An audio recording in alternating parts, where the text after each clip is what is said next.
कुछ ऐसे लोग हैं, आज़ादी के 75-76 साल के बाद भी कुछ ऐसा गांव है जहां आज तक बिजली नहीं आया है। हम लोगों ने जब इनसे बात की कि भाई आप लोगों ने इस मुद्दा को आगे क्यों नहीं रखा, तो बोला कि आज तक हम लोगों ने अपने विधायक जी से हमारी भेंट ही नहीं है। हम लोगों ने अब तक विधायक जी से कभी मिला ही नहीं, विधायक को देखा ही नहीं। जी, अब सच है चाचा? ग्रामीण लोगों से लगभग 1.5 से 2 साल पहले यहाँ पोल हलाया गया, लेकिन तार उसके बाद कभी आया नहीं। और इस जगह पे पहुंचने के लिए कितना मशक्कत किया गया है, रास्ता जो इतना गड़बड़ है कि अगर मैंने यहाँ के चाचा हमारे कह रहे थे कि महिलाओं की डिलीवरी छोड़िए, पुरुषों का डिलीवरी हो जाए, पेट खराब हो जाए, इतना बुरा हालत है। तो कोई जब आएगा तो इनके तकलीफ को जानेगा, इसलिए हम लोग दोपहर के 1 बजे हम लोगों ने चुना, ताकि इनके तकलीफ में जरा हम लोग भी हिस्सा लें और जरा महसूस करें कि बिना इस गर्मी में, बिना पंखा के, बिना लाइट के कैसे ये अपना गुजर बसर कर रहे हैं। यहाँ तो एक कंपटीशन चल रहा है, मतलब चिरैया और ढाका 2 विधानसभा जो हम लोग जा रहे हैं, उसमें बड़ा जबरदस्त कंपटीशन है सड़कों के मामले में, खास करके कौन ज़्यादा नीचे से कौन टॉप कर रहा है। बहुत माने बेहतरीन, बहुत जबरदस्त कंपटीशन चल रहा है, नीचे से टॉप करने का बहुत जबरदस्त कंपटीशन। हम लोग मधुबन विधानसभा से आते हैं, आप सबको आमंत्रित करना चाहेंगे, एक बार हमारे मधुबन आइए, वहाँ के रास्तों को देखिए, सड़कों को देखिए, आप महसूस करिएगा विकास क्या होता है, काम करना क्या होता है। अगर आपका विधायक, आपके जनप्रतिनिधि शमशाद जी, अभी ये युवा सरपंच यहाँ के हुए हैं, हमारे छोटे भाई की तरह हैं, और लगातार इन्होंने इस मुद्दे को बताया, और ऐसे कई मुद्दे हैं। और हम लोगों ने एक पहल किया था जिसकी अच्छी शुरुआत फुलवरिया घाट हम लोगों ने किया, और बड़ी तेजी से काम हो रहा है। तो हम लोग माधोपुर पंचायत जो है एक उदाहरण है। जो लोग नफरत की राजनीति करते हैं, उनको मैं बताना चाहूँगा 80% यहाँ अक़लियत समाज के लोग रहते हैं। 12,000 की आबादी, जिसमें लगभग 8,000 लोग मुस्लिम समाज के रहते हैं, बाकी में जो है 4,000 में हर जाति समाज के लोग हैं। लेकिन कभी कोई विवाद, कभी कोई इस तरह का मसला हिंदू मुस्लिम का कभी नहीं हुआ। तो ये जो राजनीतिक रोटी सेका जाता है, उनको मैं बोलूँगा कि आप आकर के इस गांव में देखिए। हाँ, ये ज़रूर है कि यहाँ पे आबादी एक ऐसे जनसंख्या की है जो उनको लगता है, जो यहाँ के वर्तमान के विधायक हैं, उनको लगता है कि हमारे वोटर नहीं है।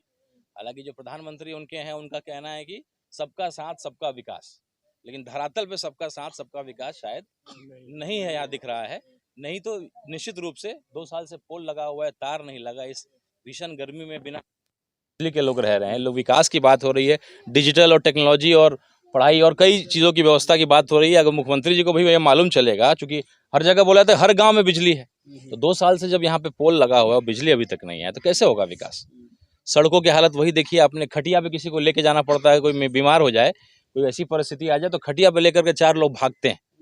मैंने क्या बोलते हैं, जो अंतिम यात्रा जैसे निकलता है, बीमारी में ही अंतिम यात्रा निकालना पड़ता है।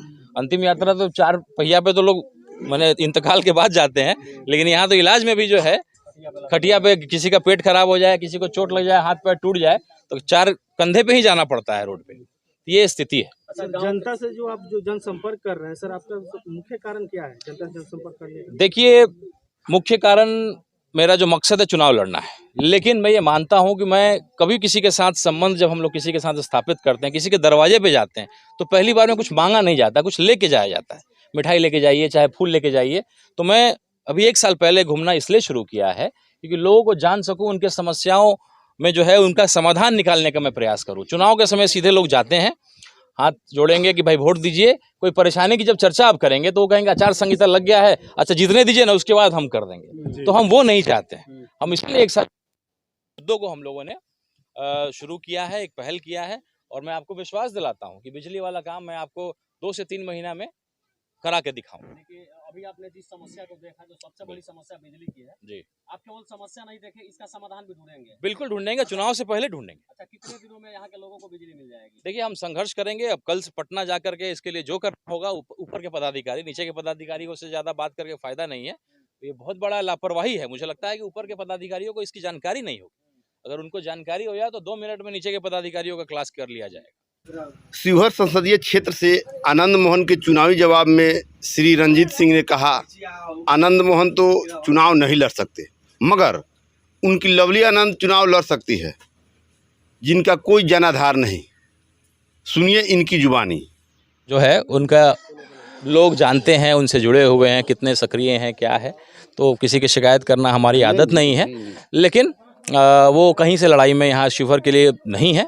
वो कहीं जाना भी होगा तो मुझे लगता है वैशाली या कहीं दूसरी जगह पे वो जाएंगे, क्योंकि शिवहर में बहुत आम हो चुके हैं वो लोग, तो वो उनको दूसरी जगह पार्टी जो इस्तेमाल करेगी, उनका जो एक पहचान है समाज में, तो दूसरे जिला दूसरे जगह के लिए मुझे लगता है कि वो प्रयास कर रहे हैं। वैसे तो शिवहर संसदीय क्षेत्र बरसों से पीड़ित है, विकास से पीड़ित। शायद यहाँ का विकास किसी दूसरे प्रांत में चला गया है काम करने, नौकरी की तलाश में। यहाँ बेरोजगारी बढ़ गई है, विकास यहाँ है ही नहीं।